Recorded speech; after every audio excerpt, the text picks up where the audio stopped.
आणि याच किल्ल्यावरती छत्रपतींना मिळाला एक अनमोल हिरा। आता महाराष्ट्रात बऱ्याचशा किल्ल्यांवरती जे फुलं आलेले नक्की बघा, पण एक विशेष गोष्ट जी आपल्याला कुठंच बघायला मिळत नाही ती मित्रांनो आपल्याला इथं बघायला मिळते। नमस्कार मित्रांनो, जय शिवराय। स्वागत आहे तुमचं आपल्या सह्याद्री वडी ट्रेकर्स यूट्यूब चॅनलमध्ये। आणि सह्याद्री भटकंतीच्या आजच्या दौऱ्यामध्ये आपण आलोय किल्ले रोहिडावरती। किल्ले रोहिडाचं दुसरं नाव आहे विचित्रगड किंवा त्याला बिनीचा किल्ला असंही म्हणतात। छत्रपती शिवरायांच्या पदस्पर्शाने पावन झालेला हा किल्ला आणि याच किल्ल्यावरती छत्रपतींना मिळाला एक अनमोल हिरा।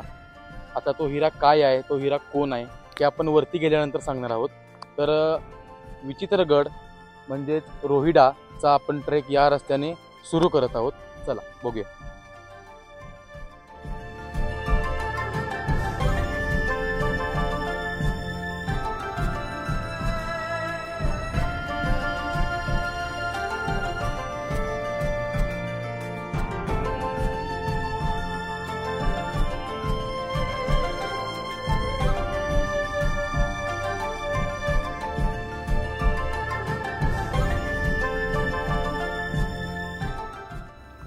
सह्याद्रीतील महाबळेश्वर पर्वतरांगांमध्ये पुणे जिल्ह्यातील भोर तालुक्यात समुद्र पसापाटीपासून साधारण 3660 फूट उंचीवर किल्ले रोहिडा उर्फ विचित्रगड वसलेला आहे। या किल्ल्याच्या आजूबाजूला आपल्याला केंजळगड, रायरेश्वर, तोरणा व राजगड असे महत्त्वाचे 4 किल्ले दिसतात।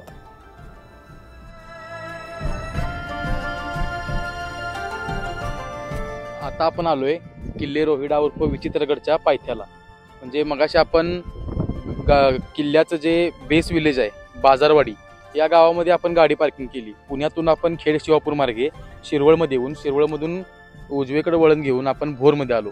भोरमधील छत्रपती शिवरायांचा जो स्मारक आहे त्या स्मारकापासून आपण डाव्या बाजूला वळण घेऊन आपण बाजारवाडी या गावामध्ये प्रवेश करून तिथं गाडी पार्किंग करून तिथून आपण गड चढायला सुरुवात केली। आणि बाजारवाडीमधून आपण आता रोहिडाच्या पायथ्याला आपण पोहोचलोय। इथून आपण आता गड चढायला सुरू करतोय। किल्ले रोहिडाचा ट्रेक हा मध्यम श्रेणीचा असून किल्ल्यावर आजही भरपूर वास्तू पाहण्यासाठी सुस्थितीमध्ये आहेत। त्याचबरोबर किल्ल्यावर शिवकार्य प्रतिष्ठानमार्फत खूप चांगल्या पद्धतीने संवर्धनाचे काम करण्यात आले आहे। आता महाराष्ट्रात बऱ्याचशा किल्ल्यांवरती जे फुलं आलेले आहेत म्हणजे जांभळ्या आणि पिवळ्या रंगाची जी फुलं आता आलेली आहेत त्याचे जे फ्लॉवर फेस्टिवल चालू आहेत म्हणजे रतनगड असेल, आंबेवाली लोणावळा असेल, त्यानंतर किल्ले रायरेश्वर असेल, म्हणजे अशा बऱ्याच ठिकाणी ते कास पठार असेल, फुलांचे जे फेस्टिवल चालू आहेत तशीच फुलं या गडावरती सुद्धा आपल्याला बघायला मिळतात। रोहिडावरती आपल्याला एक पिवळ्या रंगाची तुम्ही पाठीमागे एक शेड तयार झाली, ती शेड तुम्ही बघू शकता। असं पूर्ण किल्ला वरती बऱ्याच ठिकाणी असे पॅच तयार झालेले आहेत। पावसाळ्यानंतर साधारण या सीझन मध्ये ही फुलं उगवतात।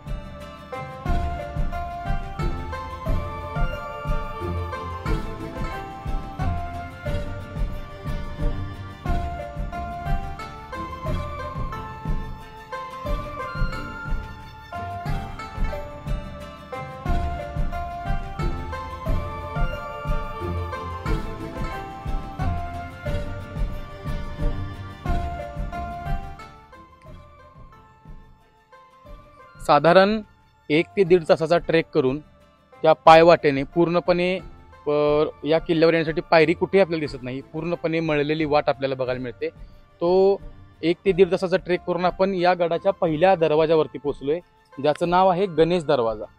गणेश दरवाजामध्ये आपल्याला काही विटाचं पण बांधकाम बघायला मिळतं जे अलीकडच्या काळात केलेलं आहे। लाकडी दरवाजा आपल्याला बघायला मिळतो आणि वरच्या बाजूला जर बघितला तर आपल्याला एक अशी प्लेट बघायला मिळते। ही गणेशाची मूर्ती या ठिकाणी अगोदर होती, ती आता काळाच्या ओघात निघून गेलेली आहे। तर गडाचा पहिला दरवाजा तो गणेश दरवाजा। इथून आत आल्यानंतर आपल्याला एक छोटंसं मंदिर बघायला मिळतं गणेशाचं।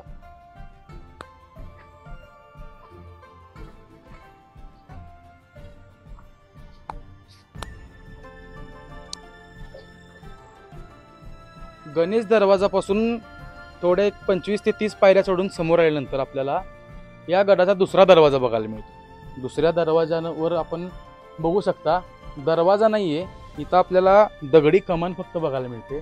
आणि समोर आल्यानंतर आपल्याला आपण इथं दरवाजाच्या दोन्ही बाजूला बघू शकता आपल्याला शरभशिल्प दिसत आहे. शरभशिल्प आणि उजव्या बाजूला हत्तीचं सारखं काहीतरी अवशेष दिसत आपल्याला, जिथं हत्तीचं मूर्ती असावी. दरवाजातून आत आल्यानंतर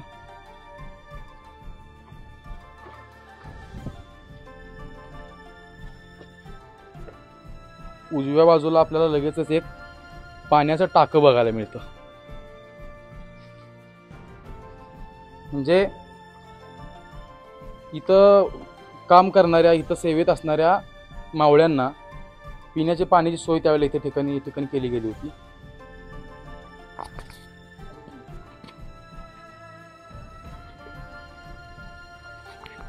आता यातलं पाणी पिण्याजोगं नाहीये, पण त्या काळात नक्की असावं.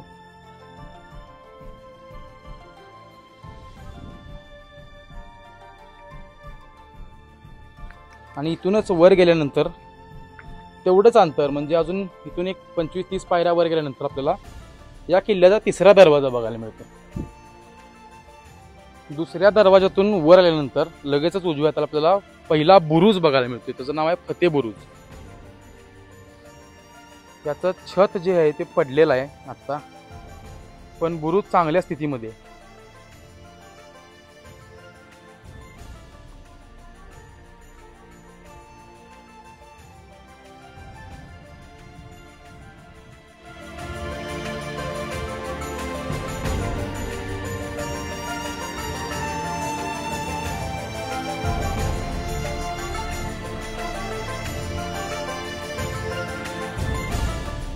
दुसरा दरवाजा पार करून वर आल्यानंतर आपल्याला लगेचच तिसरा दरवाजा लागतो. हा गडाचा तिसरा आणि शेवटचा दरवाजा. या गडाला टोटल 3 दरवाजे आपल्याला बघायला मिळतात. त्यातला हा तिसरा दरवाजा आणि हा महत्त्वाचा दरवाजा आहे, कारण या दरवाजावरती आपल्याला पहिले तर 2 हत्तीचे मुख बघायला मिळतात, त्याचं मूर्ती बघायला मिळते. पण त्याच्या शेजारी आपल्याला इथं बघू शकता हा एक शिलालेख आपल्याला बघायला मिळतो. उजव्या बाजूला एक आणि डाव्या बाजूला एक, असे 2 शिलालेख आहेत. उजव्या बाजूचा जो शिलालेख आहे तो पारसी भाषेमधला आहे, त्यामुळं त्याचं स्पष्टीकरण आपल्याला इथं मिळालेलं नाही. पण देवनागरी मधला जो शिलालेख आहे त्याचं स्पष्टीकरण आपल्याला इथे लिहिलेलं दिसते.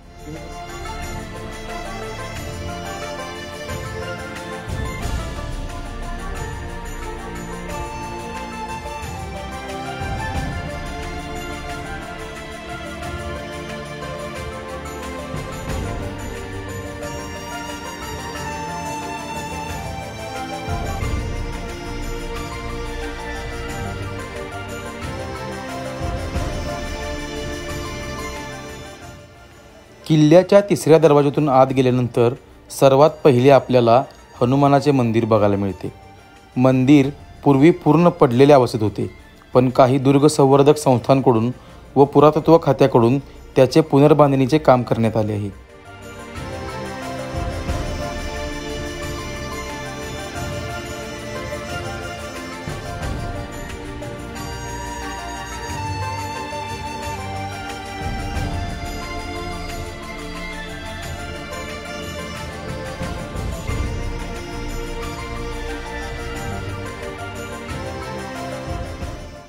तिथून पुढे गेल्यानंतर आपल्याला रोहिडमल्ल भैरवनाथ आणि रोहिडेश्वराचे मंदिर दिसते. या मंदिराचे सुद्धा पुनर्बांधणीचे काम आपल्याला झालेले दिसते.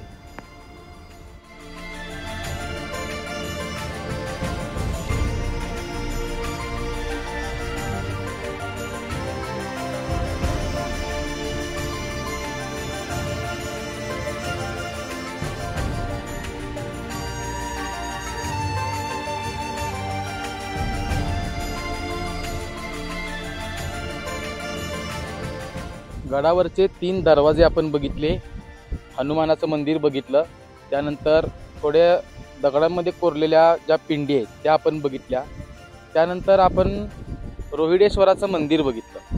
आणि हे मंदिर बघितल्यानंतर आपण पुढे आल्यानंतर आपल्याला हा एक तलाव दिसतो. गडावरती भरपूर प्रमाणात पाण्याचा साठा आहे. हा तलाव खोदून जे दगड मिळाले त्या दगडापासूनच किल्ल्यावरचं जे बांधकाम होतं ते बऱ्यापैकी बांधकाम त्या दगडापासून, आणि पाण्याची टाकी पण आहेत समोर, आपण ती बघणार आहोत जाऊन अजून, त्यातून पण जो दगड मिळाला त्या दगडापासून त्यांनी किल्ल्याचं बांधकाम केलं. किल्ल्यावरती भरपूर वास्तू असल्यामुळे आपण या व्हिडिओचे 2 भाग करत आहोत. लवकरच भेटू पुढील भागात. तोपर्यंत जय शिवराय.